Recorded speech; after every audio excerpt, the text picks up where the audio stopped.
살아계신 주 하나님, 주님의 크신 은혜에 참으로 감사를 드립니다.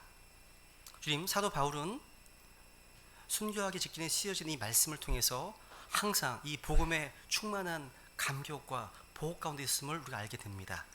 우리 베드레 가족들 모두가 또 주님 언제 오실지 모르지만 그날까지 이 복음의 감격과 기쁨을 잃지 아니하고 항상 하나님과 바른 가운데 있기를 간절히 원합니다. 주님, 이 시간 부족한 자가 주의 말씀을 증언할 때에 주영으로 충만하게 채워주셔서 이 말씀의 사역을 잘 감당할 주님께서 은혜 믿고 의탁을 드립니다. 주님, 말씀 듣는 모든 지체들이 하나님 말씀 앞에 두려움과 떨림으로 반응하게 하시고, 혹시 이 가운데 아직 구원받지 못한 혼이 있다면 이 복음에 올바르게 반응할 수 있도록 성령께서 도와주시기를 믿고 의탁을 드립니다. 존귀하신 예수님의 이름으로 기도드렸습니다. 아멘.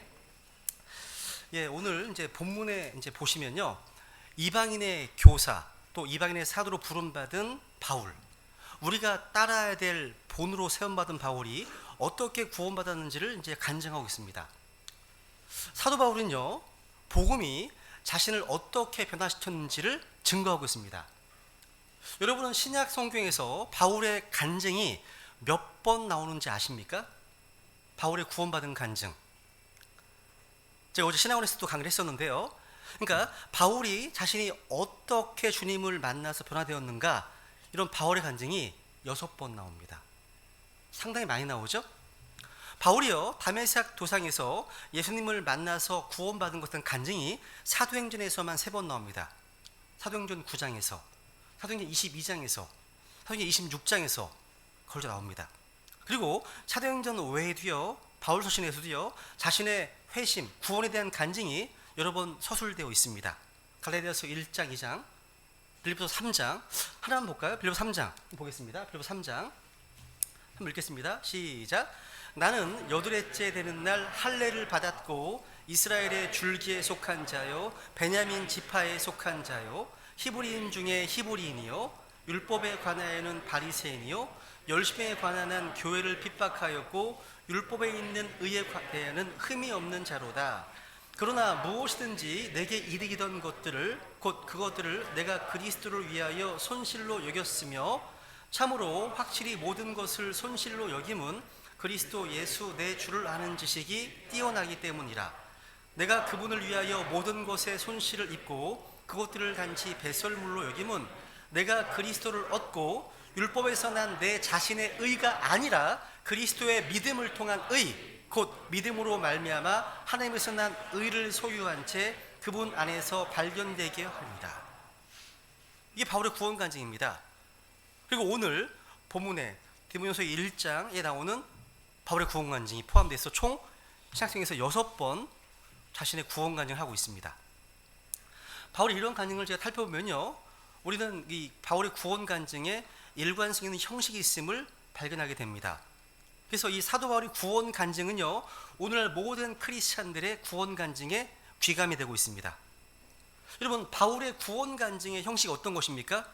예수 그리스도를 만나기 이전의 모습이 나옵니다. 그리고 예수 그리스도를 만났을 때의 모습이 나옵니다. 그리고 만난 이후에 그리스도 안에서 변화된 모습이 바울의 간증 형식입니다.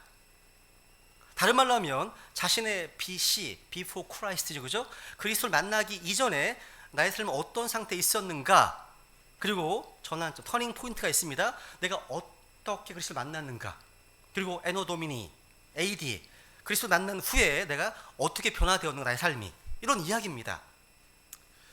오늘 본문에 나타난 이 바울의 구원 간증에 대한 자세한 이야기는요, 다음 주에 할 거고요. 오늘은 바울을 변화시킨 복음에 대해 직접 증언하도록 하겠습니다.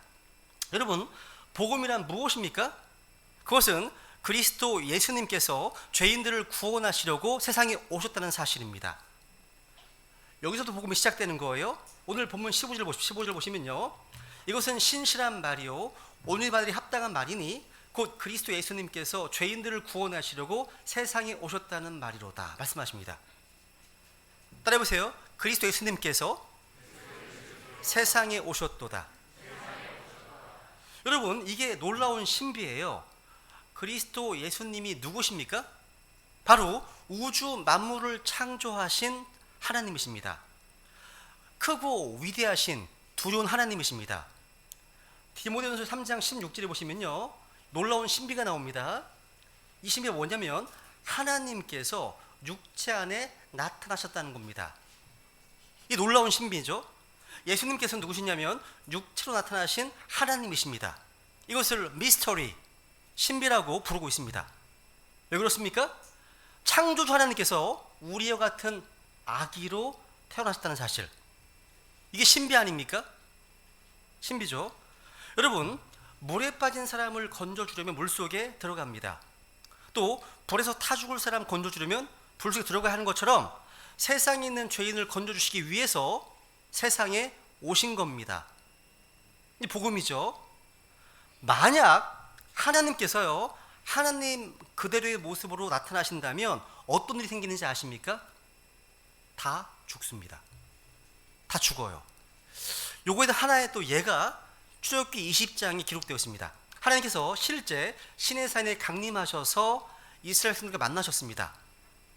그런데 너무나 두려운 모습이었어요. 그래서 출애굽기 20장에 보시면 한번 읽어볼까요? 시작. 온 백성이 천둥과 번개와 나팔 소리와 연기나는 산을 보았으므로 그들이 그것을 볼 때 이동하여 멀리 서서 모세에게 이르되 당신이 우리에게 말씀하소서 우리가 들으리이다. 부디 하나님께서 우리에게 말씀하지 말게 하소서 우리가 죽을까 염려하나이다 하매 모세가 백성에게 이르되 두려워하지 말라. 너희를 시험하려고 하나님께서 임하셨나니 이것은 자신의 두려움을 너희 얼굴 앞에 두사 너희가 죄를 짓지 않게 하려 하심이라 하니라. 하나의 샘플입니다. 하나님께서요, 천둥과 번개와 나팔 소리와 연기 가운데 또 짙은 어둠 가운데 나타나셨습니다. 여러분, 거룩하신 주님께서 하나님처럼 나타나신다면 죄인된 우리는 다 죽습니다. 왜? 하나님의 기준은 너무나 높기 때문이에요. 그 법은요, 우리의 기준에 우리의 행위, 선, 악 이런 기준이 아니에요. 하나님의 기준은 엄청 높습니다. 다 죄인이거든요. 여러분, 그래서 여러분, 하나님께서 우리 같은 사람의 모양으로 이 세상에 오신 겁니다. 왜입니까? 죄인을 구원하시기 위해서입니다. 그분이 예수님이신 거예요. 이게 복음입니다.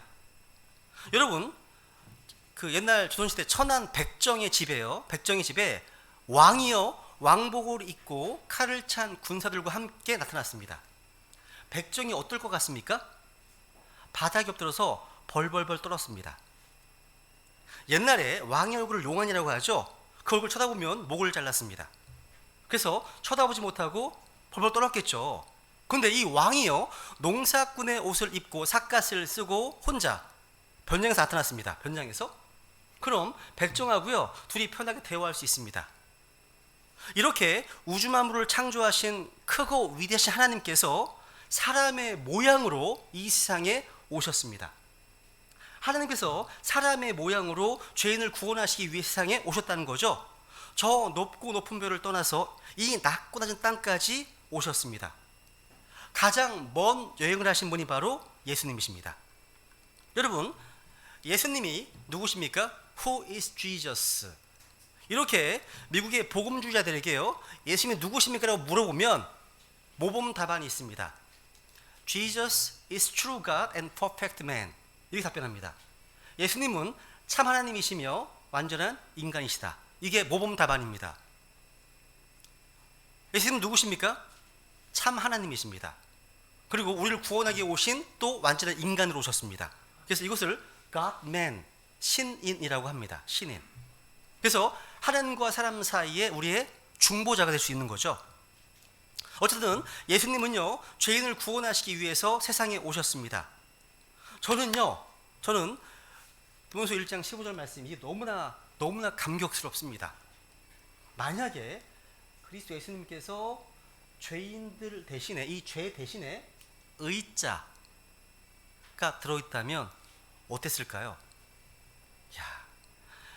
예수님께서 의인들을 구원하러 오셨다, 세상에 오셨다 라고 말한다면 우리 모두 절망할 수밖에 없습니다. 지옥 갈 수밖에 없습니다. 의인은 존재하지 않기 때문에요. 하나님께서 정하신 법, 그 완벽한 기준에 부합한 의인은 지구상에 한 명도 없기 때문입니다. 왜? 하나님은요, 우리의 동기, 마음, 의도 다 보시기 때문에. 겉으로 안 한다 하더라도요, 마음속으로 누군가 죽이고 싶은 마음, 하나님이 죄를 보시기 때문입니다. 그렇죠? 그래서 로마서 23절에 보시면 모든 사람이 죄를 지어 하나님 영광에 이르지 못하더니 말씀하십니다. 모든 사람입니다. 예외가 없어요. 그죠? 만약 죄인이 아닌 의인이라고 기록되어 있어 예수님께서 의인을 구원해 오셨다면 우리는 모두 지옥 가야 하는 거죠. 그럼 어떻게 우리를 구원할 수 있을까요? 죄인은 죽어야 한다는 하나님께서 정하신 법이 있습니다. 따라해 보실까요? 죄의 싹은 사망. 죄의 싹은 사망이라고 하나님의 세우신 법이 있어요. 도대체 어떻게 구원하실까요? 그게 복음입니다. 그게 복음인 거예요. 죄인을 어떻게 구원하시냐면 예수님께서 죄인들을 대신해서 죽으려고 오신 겁니다. 한마디로 대속물로 오셔서 법적인 문제를 해결해 주시고 대신 죽으려고 오신 거예요. 그러니까 예수님은 처음부터 죽으러 오신 거예요. 처음부터요. 그래서 이것을 디모데후서 2장 6절에 이런 말씀하십니다. 그분께서 정하신 때에 증언을 받기 위해 모든 사람을 위한 대속물로 자신을 주셨느니라. 모든 사람을 위한 뭘 주셨다고요? 대속물, 대신할 대자, 바꿀 속자, 물건 물자. 대속물로. 여러분, 빚이 있다면 돈으로 갚아야 돼. 빚을 돈으로 갚아야 됩니다. 죄가 있다면 생명으로 갚아야 됩니다. 육체 생명 피해 있죠? 그래서 예수님께서 우리의 죄값을 지불하시기 위해서 자신의 피를 흘리시고 죽으신 겁니다. 자기 생명을 대속물로 주신 거라는 거죠. 그런데 예수님께서 누구시라고요? 하나님이십니다. 그분은요. 창조주 하나님께서 더러운 피조물, 죄인들을 위해서 죽으셨다는 사실, 이런 놀라운 얘기 들어본 적 있으십니까? 그 어떤 종교, 어떤 신이 그렇게 했습니까? 여러분, 하나님께서는요, 우리를 사랑하시기 때문입니다. 하나님께서는요, 한 혼도 지옥 가는 거 원치 않으시기 때문입니다. 그 사랑 때문에 십자가 자신을 내어주신 것입니다. 갈보리 십자가에 나타난 이 사랑을 거부한다면 영원한 형벌과 심판밖에 없는 겁니다. 여러분, 구원의 길이 없어서, 구원받는 방법이 없어서 지옥 가는 게 아닙니다. 예수 그리스도로 가는 구원의 길을 제공해 주셨지만 그것을 거부하기 때문에 지옥 가는 겁니다. 마가복음 10장 45절 읽어볼까요? 시작. 사람의 아들은 섬김을 받으러 오지 아니하고 도리어 섬기며 자기 생명을 많은 사람의 대속물로 주려고 왔느니라 하시니라. 여러분, 의로운 분으로서 죄인을 대신해서 자신을 대속물로 내어주신 예수 그리스도, 그분을 믿으면 구원을 받습니다. 이게 기쁜 소식이죠. 이게 복음이죠. 여러분, 이것은 예수님께서 오신 가장 중요한 목적이고 또 우리가 영원토록 계속 강조하고 또 강조해야 될 사실입니다. 여러분, 주님께서 이 땅에 오신 목적, 예수님 이 땅에 오신 목적은요, 가장 중요한 목적은 정치, 경제, 사회 이런 여러 가지 변화를 위해서가 아니라 죄인을 구원하게 오신 겁니다. 그래서 나와 같은 죄인도 구원받게 된 겁니다. 여러분 마찬가지죠, 그죠? 죄인들은요, 자신들이 행한 죄 때문에 심판받는 것이 아니라 궁극적으로는요, 그 모든 죄를 해결해 주신 복음의 말씀을 믿지 않고 받아들이지 않기 때문에 지옥에 가는 겁니다. 이게 복음입니다. 오늘 저는 이 복음에 대해서요, 우리 성경적으로 어떻게 반응해야 하는지 한번 세 가지로 나누어서 좀 살펴보려고 합니다. 우선 먼저 복음에 대한 지성적 준비가 필요합니다. 그러니까 복음에 대해서 정확한 지식의 중요성, 또 복음 선포를 위한 지성적 준비, 필요성을 강조하는 겁니다. 오늘날 교회에는 다니는데 구원받지 못한 사람들이 너무 많기 때문이에요. 그 이유는요, 오늘날 교회에서 복음을 잘 가르치지 않습니다.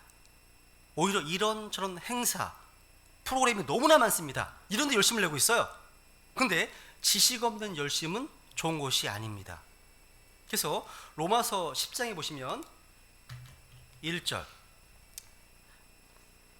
우리는 복음에 대한 지식이 없는 잘못된 열심을 경계해야 됩니다. 형제들아, 이스라엘을 위한 내 마음의 소원과 하느님을 향한 기도는 곧 그들이 구원을 받는 것이니라. 내가 그들에 대해 증언하노니 그들이 하나님께 대한 열심은 있으나 지식에 따른 것이 아니니라. 여러분, 우리는요, 복음에 가장 정확한 지식이 있어야 됩니다. 바울은요, 자기의 동족 이스라엘 백성들이 종교적인 특권 속에 살고 있음에 불구하고 대부분의 백성들이 예수님을 믿지 못하고 멸망으로 가고 있는 이유가 뭐냐? 복음의 지식이 그들에게 없었기 때문이라고 지적합니다. 여기 바울 사도는요, 열심이라는 단어하고 지식이라는 단어, 이 단어를 대조하고 있습니다. 이스라엘 백성들이 얼마나 종교적으로 열심이었습니까? 근데 그 열심이 꼭 진리는 아니라는 겁니다. 열심은 필요합니다. 근데 열심을 참된 믿음과 혼동해서는 안 돼요. 여러분, 우리 가운데 여호와의 증인이나 신천지나 안상홍 증인회 같은 이런 사람들보다 열심을 더 갖고 있는 사람들이 얼마나 될까요? 집집마다 문을 두드리고 찾아가서요, 치료에도 계속해서 찾아가는 여호와의 증인들, 그들 열심을 보고서 그들을 참된 신앙이라고 말할 수 있을까요? 역사적으로 히틀러를 추종했던 사람들은요, 그에게 가히 종교적 충성이라고 말할 수 있을 만큼 광기 어린 충성을 바쳤습니다. 그런데 그들의 열심을 보면서 그들이 진리를 위해서 살았던 사람이라고 역사가 평가하고 있습니까? 즉, 열심히 그 행동을 정당화할 수 없습니다. 이 내용이 3절에 설명되어 있죠. 읽어볼까요? 시작. 그들이 하나님의 의를 알지 못하고요, 자기 자신의 의를 세우려고 다니면서 하나님의 의에 복종하지 아니하였느니라. 자신이 확신하는 의가 중요한 게 아니라 하나님께서 어떻게 생각하시는가가 중요한 거예요. 구원을 얻기 위해서 알아야 될 복음에 대한 가장 정말 중요한 진리, 이 바른 진리는 망각한 채 내 생각과 내 열심으로 한다고 해서 하나님께서 받아주시는 거 아니라는 거죠. 이스라엘 백성들은 결과적으로 하나님의 의에 복종하지 않았습니다. 여러분, 대부분 이스라엘 백성들이 구원받기 위해서 추구했던 삶의 방식이 무엇이었습니까? 그들은요, 자기에게 주어졌던 율법, 하라는 계명과 하지 말라고 하는 계명을 지키는 행위를 통해서 하나님 앞에 의롭다 인정받기를 원했습니다. 그러니까 그런 삶의 방식으로 구원을 추구했다는 겁니다. 그런데 인간이 율법을 지켜서, 법을 지켜서 하나님 앞에 의롭다함을 얻을 수 있다면 예수님이 이 땅에 오실 필요가 없었습니다. 십자가 죽으실 필요가 없었다는 거죠. 마치 이런 거죠. 갈라디아서 2장 21절에 보시면요, 내가 하나님의 은혜를 헛되게 하지 아니하오니 만일 의가 율법으로 말미암아 온다면 그리스도께서 헛되이 죽으셨느니라. 내가 율법을 지켜서 구원받는 거라면 예수님 헛되이 죽으신 겁니다. 우리는 사실요, 하나님이 하라는 것은 하지 못했습니다. 또 하지 말라는 것을 이미 해버린 율법 파괴자였습니다. 그래서 율법의 저주와 진노를 피할 수 없는 자들이었습니다. 우리가요, 이런 우리를 불쌍히 여기시고 율법을 파괴한 저주에서 우리를 구속하시고 우리를 의롭다고 하기 위해서요, 하나님은 예수 그리스도를 이 땅에 보내주신 겁니다. 그러니까 율법을 지키려는 행위로 의롭다함 얻을 수 없던 우리들이요, 예수님으로 말미암아 죄사함 받고 의를 얻을 수가 있다는 것, 이게 놀라운 복음 아닙니까? 그죠? 근데 유대인들은 이 하나님의 복음은 제쳐두고 열심만 냈다는 겁니다. 하나님을 위한 나는 명분으로요, 그죠? 사실 하나님을 위한 열심은요, 좋은 거예요. 이게 진리의 지식의 근거한 열심은 좋은 거예요. 잘 아시는 것처럼요, 신앙생활에 있어서 열심 그 자체가 나쁜 건 아닙니다. 누구든지 열심이 없으면 하나님을 제대로 섬길 수가 없습니다. 특히 우리 가운데 마음이 좀 미지근한 분들, 매너리즘에 빠져있고 마음에 뜨거워지지 아니한 분들이 계시다면, 그러니까 열심히 잃어버린 분들이 계시다면, 여러분, 불 꺼진 엔진이요, 아무것도 움직이지 못합니다. 마찬가지예요. 열심 없는 신앙은 아무것도 내지 못한다고 말씀드리고 싶습니다. 열심이 중요하다는 거예요. 그런데 이 열심이요, 다 건전한 게 아니에요. 제가 청년들과 교제하다 보면 과거에 몸담았던 교회에 대한 상처, 그리고 잘못된 열심들 종종 듣게 됩니다. 여러분, 이스라엘 백성들이요, 하나님을 위한다고 떠벌리는 열심은 가히 극성이라고 할 만큼 대단한 것이었습니다. 그렇지만 그 열심에는 독소가 숨어 있었습니다. 자기도 망치고 다른 사람도 망치는 독소가 들어있었다는 거죠. 이 열심이 나쁜 이유가 뭡니까? 지식을 쫓지 아니하는 열심이기 때문입니다. 하나님의 의를 쫓지 아니한 열심이기 때문입니다.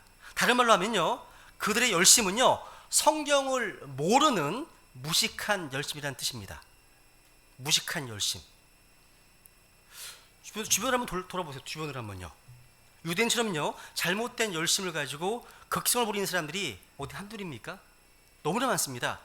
종교나 사상, 이데올로기가 잘못된 것일수록요, 거기에 빠진 사람들은 더 무서운 광신자가 됩니다. 무섭습니다. 여러분, 기독교 역사를 보시면요, 열심이 없어서 망하는 자보다 잘못된 열심 때문에 망한 자가 훨씬 많다고 얘기할 수 있습니다. 여러분, 잘못된 신앙, 잘못된 교리는요, 그 사이비성을 감추기 위해서 추종자들에게 더 극단적인 열성을 강요합니다. 진리가 없기 때문에 그 대신 많은 프로그램과 행사들, 세미나들로 성도들을 몰아붙입니다. 그러시면 누가 따르겠습니까? 그러니까 유대인이 그랬던 것처럼 오늘날 이단에 빠져있는 사람들의 열심은요, 그 자체가 그들이 진리에서 떠나 있음을 증명하고 있는 겁니다. 오늘날 무식한 열심, 잘못된 열심을 가지고 자신의 교회와 교주에 열광하는 사람들이 너무나 많아요. 그러니까 말씀에 대한 무제세 비롯된 이 극성은요, 치료할 약이 없어 보입니다. 여러분, 병적인 열광주의자에게는 약이 없어요. 여러분, 제가 보기에는 병적인 열광주의자보다 불 꺼진 가슴을 안고 사는 사람이 훨씬 낫습니다. 비교하면 상대적으로. 여러분, 열심이 없는 자는요, 자기 자신을 해칠 수는 있지만 다른 사람에게 해치지 않거든요. 그런데 잘못된 열심에 빠진 사람들은요, 자기도 죽이고 남도 죽이기 때문에 문제가 큽니다. 우리는 지식이 없는 잘못된 열심을 철저히 경계해야 됩니다. 우리는 성경에 대한 무지에서 나오는 무식한 열심을 경계해야 됩니다.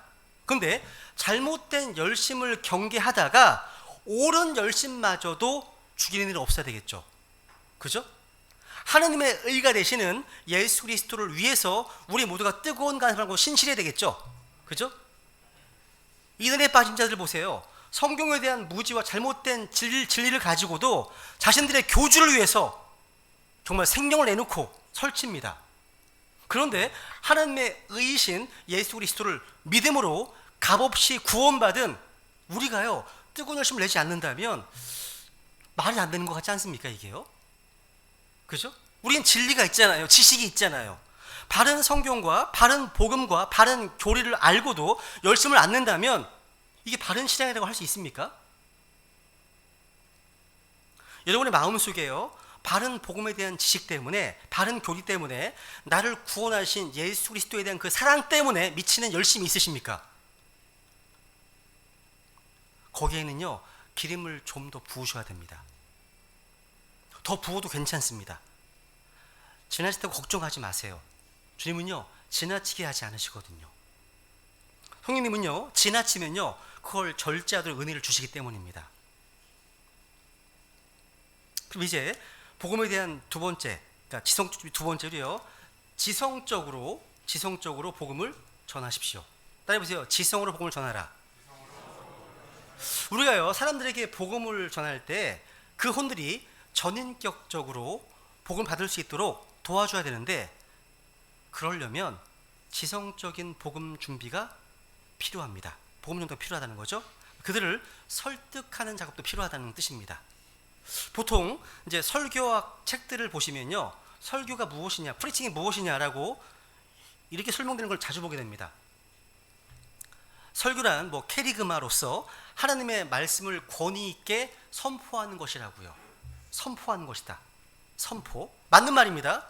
목사는 하나님의 말씀을 선포해야 됩니다.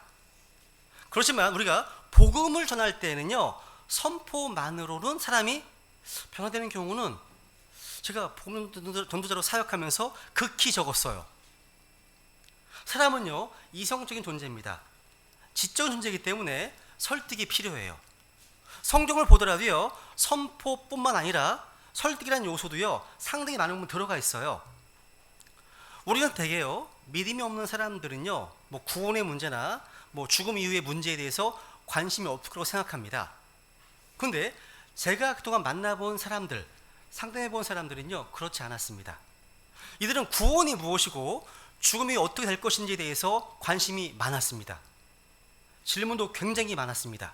근데 그런 질문에 대한 대답을요, 많은 교회들이 해주지 않고 있습니다. 질문은 받아들일 생각도 하지 않고 일방적으로 선포만 하고 있다는 거죠. 선포했으니까 네가 믿든지 말든지 알아서 하라는 식이라는 거죠. 이거 너무 일방적이고 우리만 편하게 복음을 전하고 있는 것은 아닌가 생각이 듭니다. 저를 돌아보면요, 제가 구원받았을 때 질문이 무척 많았던 저를요, 여러 가지로 성경을 여러 가지 펴서 설득시키고 이해시키려고 했던 순천의 한 목사님이 지금도 생각이 납니다. 저는 그 목사님의 말씀을 듣고 설득을 당해서 예수 그리스도를 믿기로 결단한 겁니다. 이게 무슨 얘기예요? 저는요, 설득만 잘해도 그 말을 듣는 사람들 가운데 상당수가 주님께 돌아올 수 있다고 믿습니다. 물론 성경에는요, 우리의 이성으로 잘 납득되지 않는 믿음을 받아들여야 하는 내용이 있습니다. 근데 그런 것은 일부일 뿐, 설득하면요, 대다수가 받아들일 수 있는 내용도 많습니다. 솔직히 우리가 성경을 연관을 게을리하기 때문에 설득하지 못하는 경우가 많은 겁니다. 설득력 참 중요합니다. 따라서 설득력. 이사야서 1장 18절 보시면 주님께서 우리를 초청하십니다. 우리가 서로 변론하자고요. Let us reason together. 말씀하시죠. reason 뭡니까? 이성입니다. 이성적으로 따져보게 하는 겁니다. 지금요. 사실 여러분, 예수님 믿지 않는 사람들에게 질문들은요, 뭐 공통적입니다. 그게 많아요. 예를 들면 하나님은 왜 선악과를 만드셨습니까? 왜 의인에게 고난이 있습니까? 왜 의인에게 불행의 문제가 있습니까? 고통의 문제. 이런 질문들이 많이 있습니다. 가장 대표적인 질문이 이런 겁니다. 여러분, 기독교인들은 사람이 믿음으로 구원받는다고 하는데 이것은 상당히 불공평한 일이 아닙니까? 라는 질문입니다. 이런 질문 하시는 분들이 많이 있습니다. 그들은요, 자기 주변에 있는 사람들을 떠올립니다. 그 사람은 되게 무질서하고 난잡한 삶을 살고 있어. 근데 예수님 믿었어.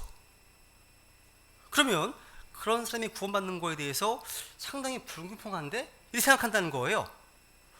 어떻게 그렇게 악한 일을 행한 사람이 단지 예수님을 믿었다고 구원받을 수 있는가 하는 겁니다. 반대로 이 간디같이요, 탁월한 도덕성을 가진 사람이 예수님을 믿지 않아서 구원받지 못한다? 이거 너무 공평하지 않다 얘기하는 겁니다. 그래서 믿음으로 구원받는 교리는 말이 안 된다는 거예요. 만약 여러분 선한 행위로 구원받는 것은 공평한 거고 믿음으로 구원받는다는 것은 불공평한 일입니까? 한번 생각해 보겠습니다. 제가 종교를 하나 만든다고 가정해 보죠.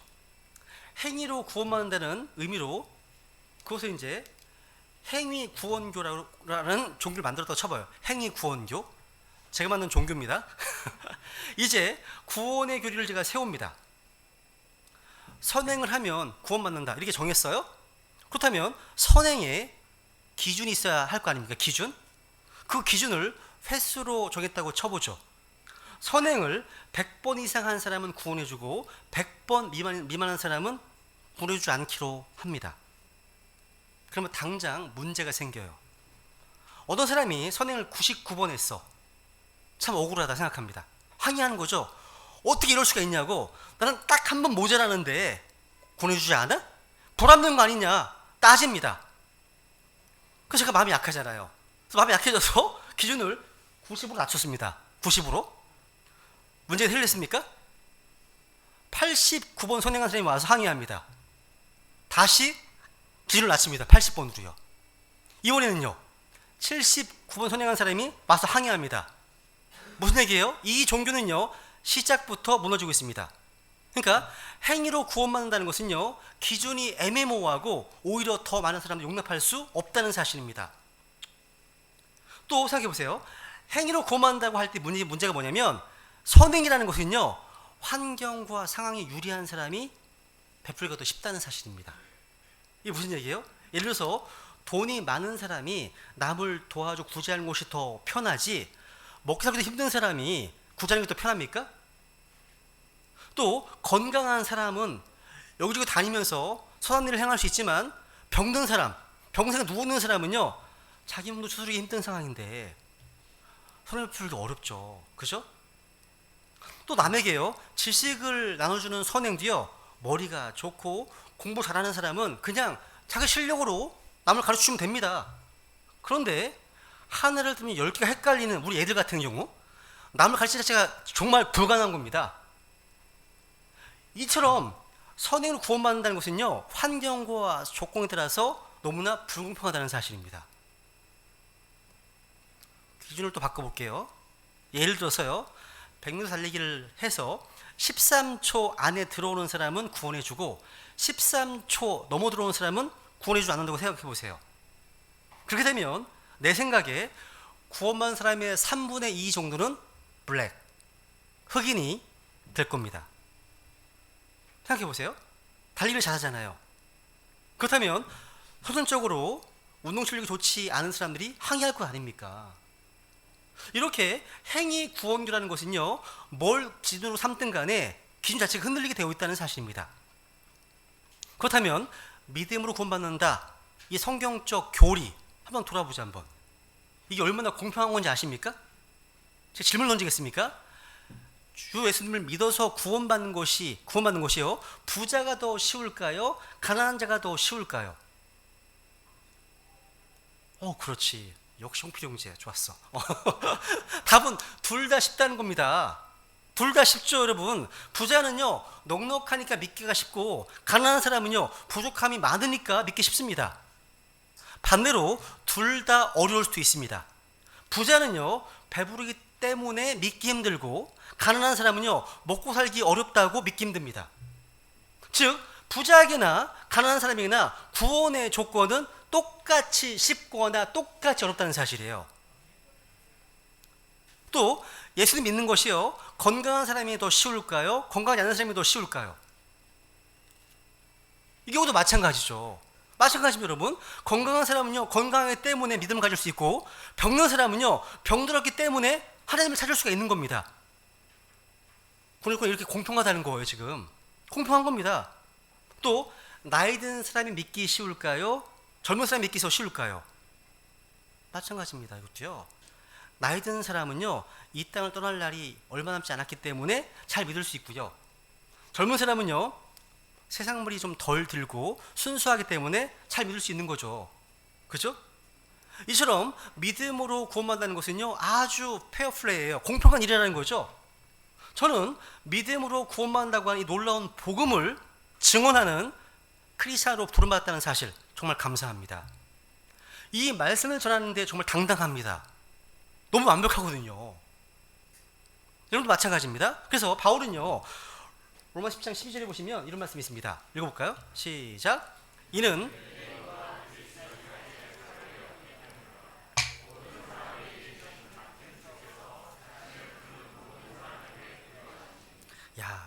같은 주께서 또 유대인과 그리스 사이의 차별이 없다고 말씀하시네요. 그러니까 믿음으로 구원받는다는 것은요, 차별이 없고 가장 공평한 일입니다. 이것을 불공평하게 생각하는 사람들에게 저와 여러분들이요, 논리적이고 성실하게 답변해 주시기 바랍니다. 말씀을 선포만 할 것이 아니라 설득시켜 달라는 거죠. 그러려면 우리가 예수님의 증인으로서 성경을 공부하는 일에 열심을 내셔야 되는 겁니다. 복음을 증거하기 위해서요, 지성적 노력과 훈련이 필요하다는 겁니다. 사람은요, 지적인 존재이기 때문에 우리가 복음에 있어 지성적 준비가 되어서 그들을 설득하는 것이 필요하다는 겁니다. 그런데 두 번째로 이제 이 복음을요, 마음으로 받아들일 수 있도록 해야 되는 겁니다. 이게 구원입니다. 이게 구원이에요. 로마서 10장 9절에 보시면, 내가 만일 내 입으로 주 예수님을 시인하고 하나님께서 그분을 죽은 날부터 살리신 것을 내 마음속으로 믿으면 구원을 받으리니. 우리가 복음을요, 마음으로 믿어서 구원받았다면 그 구원받은 외적인 표현으로 예수님은 나의 구원자십니다, 예수님은 나의 주님이십니다, 이렇게 입술로 고백하게 됩니다. 자연스러운 거죠? 따라해 보실까요? 예수님은 나의 구원자이십니다, 예수님은 나의 주님이십니다. 근데 이 사실을요, 마음으로 믿지 않으면서도 립 서비스만 할 수 있습니다. 사람들이요, 종교적 환경에 익숙해지면요, 종교적 모방을 능히 할 수 있거든요. 남들처럼 기도하는 척하고 남들처럼 신앙 고백도 할 수 있고 성경 말씀을 외우기도 합니다. 그런데 정말 내 입술의 고백이 진정한 고백이 되려면 마음으로부터 그 사실을 믿고 있느냐, 정말 중요한 겁니다. 이게요. 성경은요, 본래 마음에는 세 가지 요소가 있습니다. 지, 정, 의.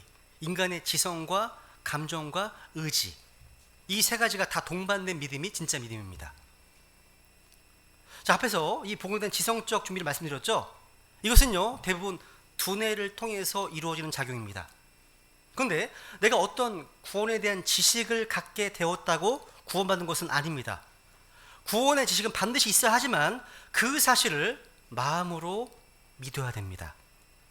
야고보서 2장에 보시면요, 지적인 동의는 구원이 아님을 알 수 있는 구절이 있습니다. 한번 읽어볼까요? 시작. 내가 한 하나님이 계시는 줄 믿으니 잘하는도다. 마귀들도 믿고 떠노니라. 여기서 마귀들이 믿고 있다는 표현은요, 지적인 믿음입니다. 마귀들은요, 하나님의 살아계심을 알고 있습니다. 그뿐만 아닙니다. 죄악 가운데 멸망으로 가고 있는 이뤄진 혼들을 구원하기 위해서 우리 예수님께서 십자가에 피 흘려 죽으셨다는 사실도 알고 있습니다. 이렇게 지식적으로 복음의 사실을 알기만 하는 믿음이라면 이건 마귀와 같은 거죠. 마귀가 하나님 앞에 자신의 삶을 드리고 정말 자기 마음으로부터 주님을 찬양합니까? 주님께 감사합니까? 마음으로부터 나를 구원하신 주님께 찬송을 드립니까? 마귀는요, 예수 그리스도께서 십자가에 죽으시고 부활하신 사실을 알고 있지만 그 부활이 자신을 위한 것으로 믿지 않습니다. 그래서 여러분 그러므로 아는 것만으로는 안 된다는 거예요. 구원은요, 지식 이상의 것입니다. 어느 날 갈보리 십자가의 놀라운 사랑, 이 구원의 놀라운 지식이 전달되었을 때 그것을 정확하게 알고 그 복음의 진정으로 죄인인 나를 위한 것이구나, 이 복음을 깨닫고 마음으로 구원에서 예수 그리스도만을 나의 구주와 주님으로 받아들이는 놀라운 사건이 여러분 일어나셨습니까? 그게 구원이에요. 그분만을 구원의 주님으로 신뢰한 이 놀라운 사건이 여러분의 삶 가운데 일어난 적이 있습니까? 이게 구원입니다. 복음에 대한 지식만으로 그건 구원이 아닙니다. 예를 들어 볼게요. 지금 여러분이요, 타이타닉이라고 하는 침몰 직전의 난파선에 타고 있다고 가정해 보시기 바랍니다. 더 이상 살 희망이 없습니다. 근데 갑자기 구조선이 등장했어요. 이 난파선에 탄 사람들이요, 구원을 받으려면 우선 구조선이 왔다는 사실에 대한 지식이 있어야 됩니다. 당연하죠, 그죠? 근데 그 지식만으로, 그 아는 것만으로 생명을 건지기에 충분하지 않죠. 이제는 난파선에서 구조선으로 옮겨 타야 되는 겁니다. 아직까지도 타이타닉 난파선에 머물러 있다면 자기의 목숨을 난파선에 의지하고 있는 거예요. 이제는 내가 의지하던 난파선에서 벗어나서 내 목숨을 구조할 수 있는 구조선에다가 맡겨야 된다는 거죠. 이게 진짜 마음을 믿는 겁니다. 자기의 지성과 감정, 의지를 동반한 결단했잖아요. 같잖아요, 이게. 그죠? 이게 믿는 겁니다. 즉 예수 그리스도만이 나의 구원자이시오, 나의 주님이십니다. 이렇게 고백하며 구원에 있어서 그 어떤 것도 아닌, 그 누구도 아닌 오직 예수 그리스도만을 의지하는 사건이 가장 중요한 복음인 겁니다. 그래서 입술로 시인하는 그 고백이 진정한 고백이 되려면 마음으로 믿어야 됩니다. 우리 한번 다시 읽습니다. 시작. 내가 만일 내 입으로 주 예수님을 시인하고 하나님께서 그분을 죽은 자들로부터 살리신 것을 내 마음속으로 믿으면 구원을 받으리니 사람이 마음으로 믿어 의에 이르고 입으로 시인하여 구원에 이르느니라 말씀하십니다. 그러니까 마음으로부터 이 사실을 받아들이고 믿는 사람들은요, 입술로 그 사실을 고백하게 되어 있습니다. 우리가 방금 전에 찬양했잖아요. 찬송가 556장, 그죠? 여기 556장 보면 이런 가사 있잖아요. 주 하나님 날 위해 하늘 영광 다 버리고 나 같은 죄인 구원하러 십자가 지셨네. 가사. 여러분, 이 찬송을 부를 때 여러분이 아무런 어떤 찬송의 감사와 감동이 없다면 이런 분들은 신앙의 기초를 다시 한번 검토할 필요가 있습니다. 그러니까 그 사람이 믿고 있다고 하는 복음이 혹시 머리에만 있을 수 있기 때문이에요. 각자 구원이 나의 구원이 되려면 복음을 마음으로 믿어야 되는 겁니다. 머리함에 있으면 지옥, 마음으로 내려오면 천국입니다. 그죠? 이 차이가 30cm밖에 안 되지만 천국과 지옥 차이입니다. 마음을 믿었다면 마지막 세 번째로 우리 입술로 고백하게 되어 있습니다. 오늘 이제 본문 이제 17절에 보시면요. 우선 바울이 이제 15절에서 자기는 죄인들 가운데 내가 우두머리다. 이런 바울이요. 복음으로 자신을 구원해 주신 주님을 감격하며 찬양하는 모습을 보게 됩니다. 이 고백은요. 구원의 자연스러운 결과라는 겁니다. 그러니까 마음으로 믿었다면 입으로 신하는 것은 서로 연결되어 있어요. 그래서 제가 저희 교회에서 구원 간증을 많이 강조하는 겁니다. 사람들이 지적으로 또 마음으로 받아들였다면 의지적인 측면에서 입술로 고백하는 것 또한 자연스러운 것이 또 필요한 겁니다. 이 의지적인 측면 우리에게도 중요해요. 우리의 신앙생에 있어서 이 부분이 많이 부족해 보이기 때문입니다. 우리는 자신의 믿음을 의지로 고백하는 부분이 약한 경향이 있습니다. 자신을 구원해 주신 예수 그리스도에 대한 신앙 고백이 담긴 구원 간증을 아직 하지 않은 분들이 계십니다. 다음 주에 제가 사도 바울의 구원 간증 다루게 될 터인데요. 그 말씀을 들으시고 우리 배당의 가족들 모두가 다 구원 간증으로 주님께 영광과 찬양을 돌려드리기를 원합니다. 로마서 10장에 보시면요. 자신이 믿는 바, 이 믿는 바를요. 입으로 시는 것을 강조하고 있습니다. 믿는 바를 시인할 때 비로소 믿음이 확증되고 능력이 나타납니다. 구원의 ABC가 있죠. 예수 그리스도의 십자가를 억셉 받아들이시고 또 믿으시고 그러고 나서 컨페스 고백하는 거죠. ABC예요. 여러분 이것이 구원 간증의 정말 중요성입니다. 말의 능력이 있습니다. 예수님께서 병자를 고치실 때도요. 그냥 낫게 하지 않으십니다. 낫기를 원하느냐? 물으십니다. 참 이거 왜 물으시지? 뻔한 거 아닌가? 당연히 낫기를 원하지. 낫기를 원하죠. 그죠? 근데 낫기를 원한다고 고백한 병자를 고쳐주셨습니다. 소경 바디메오의 경우도 마찬가지죠. 내가 너에게 무엇 해주기 원하느냐? 질문에 제가 보기를 원하나이다 라고 답했을 때 보게 해주셨습니다. 그렇게 하신 이유가 뭘까요? 입으로 시인하도록 하기 위해서입니다. 성경에 소개된 기적들, 은혜를 받은 모든 통로 가운데 항상 요 입이 있어요. 입이 있습니다. 우리가 믿는 바를요, 입으로 표현하는 것이 꼭 필요해요. 또 자신이 받은 은혜를요, 감사의 마음을 입으로 표현하는 것 또한 중요합니다. 근데 사람들은 참 묘해요. 뭐가 뭐냐면 하나님께서 주신 은혜와 감격을 말하는 것, 이건 상당히 절제하시는 것처럼 보여요. 그런데 문제가 생겨서 뭔가 원망하는 마음, 답답한 마음 들 때는 토로를 너무 잘합니다. 그러니까 전화를 걸어서 감사한 내용을 2시간 얘기하는 분 못 봤어요. 저는요. 자, 너무 감사하다고 이거 오히려 못 봤습니다. 그런데 원망이나 아픔이나 불평은요 너무 길게 얘기하십니다. 여러분 제가 아주 예전에 설교한 내용이 있습니다. 하나님은 말씀하신 하나님이시지만 동시에 들으시는 하나님이십니다. 들으시는 분이십니다. 하나님은요 우리가 하는 말을 다 듣고 계십니다. 말이 씨가 된다는 말이 속담도 있죠. 근데 구약성경에 보시면요 하나님께서 이스라엘 백성들이 했던 불평과 원망의 말대로 행하시면 보게 됩니다. 다 들으시거든요. 이게 정말 두려운 거예요. 다 듣고 계십니다. 그러니까 함부로만 막 이렇게 얘기하기가 참 어렵죠. 그죠? 그런 걸 믿고 있다면? 여러분, 말의 힘은 일반적으로 놀랍지만 하나님을 향한 믿음을 입으로 고백할 때는요, 뭔가 능력과 복이 임합니다. 거리 설교가 이게 이런 면이 중요한 겁니다. 자기 믿음에 굉장히 유익한 거거든요. 자기 믿음에는요. 그죠? 여러분, 입술의 고백이요, 우리의 인생과 영혼을 결정할 수 있다. 잊지 마세요. 입술의 고백이요. 항상 감사한 마음과 우리 입술을 열어서요, 우리 믿음을 고백하는 그런 하나님 거룩한 백성이 되시길 원합니다.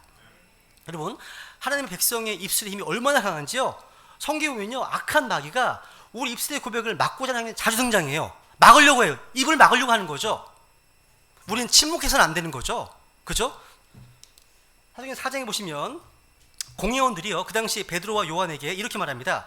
그들을 불러 그들에게 예수님의 이름으로 결코 말하지도 말고 가르치지도 말라고 명령하니라. 이 말의 속뜻은 이런 거죠. 마음으로 믿는 것은 내가 봐줄 테니, 용납할 테니 제발 입은 다물어. 이런 거 아니에요 지금? 입은 다물어. 이 말을 들었을 때 베드로 요한은 이렇게 답변합니다. 읽어볼까요? 시작. 그러나 베드로와 요한이 그들에게 응답하여 이르되 너희 말을 듣는 것이 하나님의 말씀을 듣는 것보다 하나님의 눈앞에서 옳은지 너희가 판단하라. 우리는 우리가 보고 들은 것들을 말할 수밖에 없노라 하니라.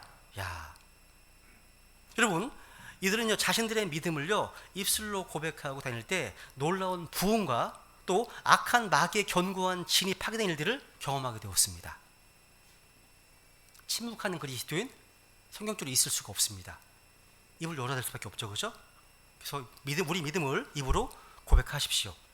그리고 주님 주신 은혜에 대해서 감사하시고 찬송하십시오. 그러면 온전한 믿음을 갖게 되고 하나님의 놀라운 축복과 능력을 받게 될 겁니다. 우리 시간 들으신 말씀을 좀 기억하시면서요, 우리에게 전달된 이 복음에 대해서 정확한 지식을 알고 이루어진 혼들에게 지성적으로 설득할 수 있도록 준비하겠다 결단하십시오. 그리고 우리를 구원하신 주님을 입술로 드러내고 우리의 믿음을 입으로 고백함으로 말미암아 하나님의 능력과 복이 임하는 그 인생이 될 수 있도록 주님 앞에 은혜를 구하겠습니다. 기도하시겠습니다.